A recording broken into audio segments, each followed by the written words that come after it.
Ho naman kapansin-pansin na tumaas ang ratings ni VP Sara. Na ang laki ng ibinagsak ng approval at trust ratings ng ating Pangulo kumpara naman doon sa naging pagtaas ng Vice Presidente sa kanya pong trust and approval ratings. Usapin politika, but basically po, ito rin po yung napaka-importante kasi nga pinag-uusapan dito ay governance. Anong petsa na ba ngayon? Sa pinakahuling survey na ginawa po ng Pulse Asia sa Trust and Satisfaction Ratings po ng ating Pangulo. Maganda po nating ito'y analisahin sa punto po ng ano ho ba ang kabuluhan nito ngayon sa usapin po na pamamalakad sa ating pong gobyerno. Trust and Satisfaction Ratings. Ito po yung lumabas bago po magkaroon ng Semana Santa break, di po ba? Dito ho naman kapansin-pansin na tumaas ang ratings ni VP Sara. At bumaba naman ang ratings ng Pangulong Marcos Jr. Trust and Satisfaction Ratings po pinag-uusapan natin dito. Pero hindi mo itatanggi na ang pangunahin pa rin pong concern ng marami sa ating kababayan ay ang presyo ng ating pong mga pangunahing bilihin. Okay? Maliban ano ang mga dahilan nito? At ito ho ba ay may kaugnayan doon sa nangyari nga pong ano bang dapat na itawag dito? Kasi baka tayo masita ng COMELEC dito. Alin ba? Ano ba ang tamang term? Yung bang pag-turnover sa dating Pangulo sa ICC? Ano ba yun? Pag-serve ba ng may arrest warrant ba? Ano ba sabi ni Ma'am Amy? Ha? Bakas ng tawa mo, ha?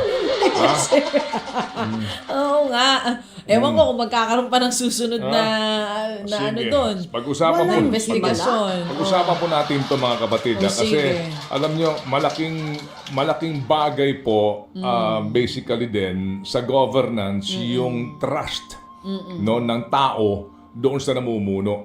And yung approval naman doon sa kanyang mga ginagawa. Correct. Opo. Pero kasi ang tanong lang po dito, ito ba'y makaka-apekto ngayon sa governance actually? Kasi hindi ka naman kandidato Di ba? Ang importante po talaga lang maging focus ka doon sa mission mo to serve the people. Otherwise, kung ikaw lamang ay concerned doon sa iyong approval, kumbaga yung iyong popularidad, hindi ka makapagdidesisyon ng tama para sa bayan. Oo. Ang punto lang po kasi ngayon dito, ito iniuugnay ngayon sa paparating na halalan. Yan, yung mga manok ng administrasyon ang baka maapektuhan. Kaya mamaya po pag-usapan natin to, kasama mismo ho yung mga gumawa ng pag-aaral. Dito po sa sinasabi nga po na ang laki ng ibinagsak ng approval at trust ratings ng ating Pangulo kumpara naman doon sa naging pagtaas ng Vice Presidente sa kanya pong trust and approval ratings. Usapin politika, but basically po, ito rin po yung napaka-importante kasi nga pinag-uusapan dito ay governance. Alright, you know what I'm saying? I know what you're saying, pero okay lang, wag ka malungkot, PBBM, dahil hindi ka nag-iisa. Meron ka mga kasamang bumaba din ng ratings. Oo, sabay-sabay kayong lahat. At hindi rin nag-iisa. Si VP Sara na tumaas yung ratings, ha? Ang mga manok ng PDP laban. Ano yan? Nagsitaasan. Sandali, yan ba'y bumaba forthwith o... Forthwith to. Mabilisan ito. Kasi ngayon, forthwith, baka nasa bakasyon pa rin siya. Oo. Yan ba'y bumaba forthwith or ang tawag niya? Yung sinasabi Kalaki. Kasi nga ang pinag-uusapan dito, sabi nga ni Professor, ay messaging, no? Importante po yung pagpaparating ng mensahe ng tanggapan po ng Presidente sa mga programang ginagawa ng pamahalaan. Magandang himay-himayin po natin yan kung sakasakali pong tayo'y magkakaroon pa ng mahaba-habang panahon. Pero sa ngayon, kung hihiwa-hiwalayin natin yung ating pinag-usapan, baby girl,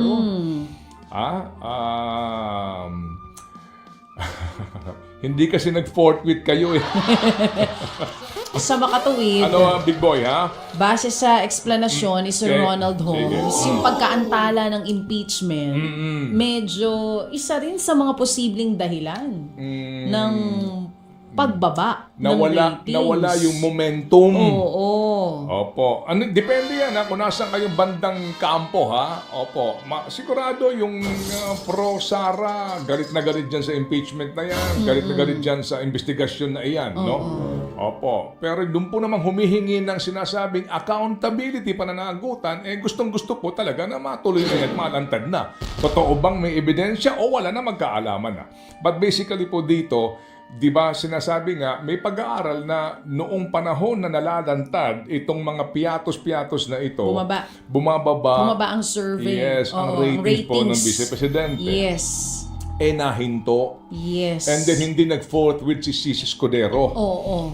Okay, ngayon sa pagkakataon naman na iyan, pina-aresto o ina-turn over o sabi nga kinidnap Pwedeng sinurrender din. Oo. So nag-iba ang ihip ng hangin, yung sentimiento at simpatya napunta doon sa kabila. Nakaganda pa sa kanila. Alright. So ngayon ang sitwasyon mga kapatid, maghahalalan kay apektado daw itong mga manok ng administrasyon. Correct. Oo. Okay, ang tanong lang po naman dito ay, sige, so sa ngayon na itong sitwasyon, ano pa ang pwedeng gawin ng administrasyon? Nang sa ganon, hindi ito dumausdos ng lubusan at mapunta ka talaga sa negative na hindi ka na makahulagpos doon sa kumunoy ng paglagapak ng iyong trust and approval ratings. Dito na po sinasabi nga, kinakailangan ng konkretong aksyon at mga pagpapakitang gilas ng hindi mismo ng presidente kundi ng kanyang gabinete. At dito po, hindi ako mangingiming sabihin, baby girl, na dito si Vince Dizon ang isa sa mga plus factor. Isa lang siya Isa lang siya. True. Hindi ba? Isa lang po siya. Sino pa? Sino pa ang miyembro ng gabinete na pwede pong magpakitang gilas na totoong may ginagawa ang pamahalaan para sa ikauunlad ng buhay ng mga Pilipino? Sino? Opo, dahil hindi rin ito pwede na puro ka lamang mga salita dito. Diba? Na Kailangan ng presyo, gawa. maximum suggested retail price ka lang ng ganun. Hindi pwede. Nakita mo yung sinabi kanina ni Sir Ronald? Sabi niya, di na pwede dito ang sugar coating. Ang gusto ng mga Pilipino, konkretong plano. I-layout niyo yung plano niyo sa inflation. At saka maramdaman. Oo. Kasi nga, huwag na tayong bumalik doon sa 20 pesos po na per kilo ng bigas. Oo. Dahil talaga imposible po yan. Pero ngayon, mga kapatid, hindi maitatanggi yung totoong nararamdaman ng ating mga kababayan na timing naman sa pangyayaring ito sa politika. So kaya ako sinasabi na may problema si Jay Ruiz dahil si Cesar Chavez nag-resign siya ang katwiran niya dahil hindi niya nagampanan yung kanyang tungkulin. Inaamin niya naman yan, di ba? On record naman yan ang kanyang dahilan True. na hindi ko, I did my best, but my best... Wasn't good enough. Sino kumanta mo? I did my best, Sino but kumanta? I guess my best wasn't good enough. Anong gusto mong orderin?